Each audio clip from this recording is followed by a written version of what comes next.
critique, cette fois sur les services, non pas du renseignement, mais de sécurité. On parle de l'état d'urgence qui a été mis en place immédiatement après les attentats et les abus de cet état d'urgence vont être soulignés aujourd'hui.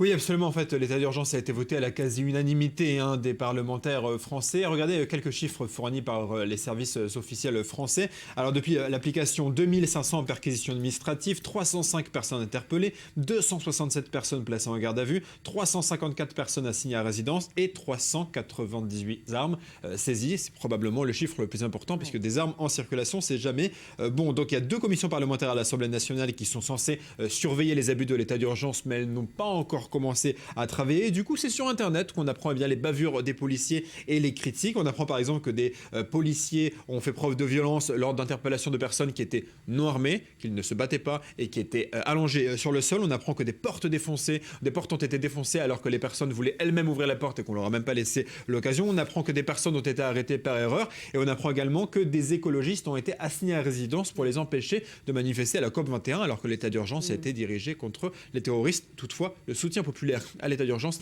est intact.